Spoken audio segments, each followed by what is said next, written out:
Fall. It's 4:43.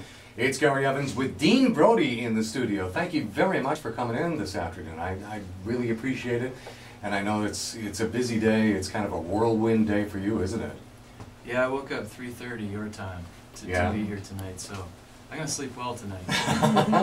Well, you know what? You are going to sleep well because I think the folks who are coming to the Franchise Grill Lounge are really going to put you through your paces. But it's going to be a neat show tonight. It's going to be a little bit unusual. I overheard you and your people talking about some different instruments and so on. So what can we look forward to this evening, Dean? It's going to be a little less normal, I guess. We're going to strip it down, and my bass player Mark brought his upright bass, which is really cool. And yeah, we just brought it back a bit so we're not blowing everybody away. Yeah, it should be a good time. Now, where have you been traveling over the past like couple of weeks? You told me a few moments ago. It almost seems like you haven't been home since May. Yeah, it's been pretty crazy. I guess the last few weeks it's been was like Winnipeg, Vancouver, New York City, and then CFR in Edmonton. A couple dates here out of Toronto. It's just been everywhere.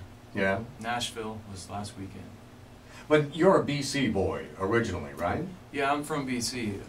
Grew up there and stuff, and was born and raised, and then moved to Nashville for about 6 years. And then when we moved back to Canada, we moved back to the East Coast. Yeah, you live in Nova Scotia now, don't Yeah. you? Yeah, got a nice big place right on the South Shore. Which community along the South Shore of Nova Scotia? It's close to Chester. Close to Chester? Yeah, well, that's a nice area. It's actually a town called Blandford. Blandford. Yeah. Nice beaches down there. You Yeah, take a drive down the highway down there, it's almost like you're looking out at the Caribbean, isn't it? It is, yeah. Some of the beaches actually are white sand. Yeah. You don't expect it. Yeah. Now, you gave up a promising career at a sawmill to get into music. Did people back home tell you that you were nuts? They didn't tell it to my face. I mean, I could tell. You can just tell, you know, when you have a dream and you're from a town like that where everybody kind of does what their dad did. Yeah. It's definitely a long shot. So it was tough to make that first move to Nashville.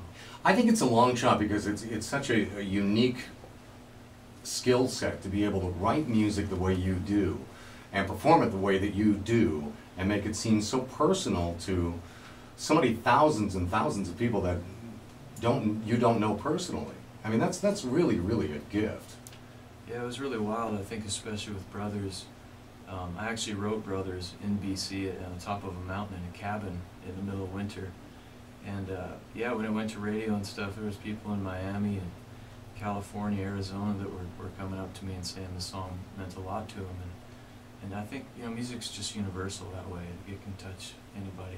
Yeah, and you actually received a certificate of appreciation from the U.S. Armed Forces for Brothers, didn't you? Yeah. Yeah, that must have been very, very cool, huh? It was an honor. It really was, because you know, when you write a song like that, like, you just don't know how people are going to take it, especially military. I didn't know how are they going to receive this song. And to me, that was the ultimate test, is how they would relate to this song. And it was a special moment getting that recognition. Yeah, I bet it was. You know what? Can you stick around for a little bit? Let's have a listen to Brothers. Do you want to do that? Sure, Gary. All right, thanks a lot. Brothers, it's Dean Brody at Country 95.9. That is a good song.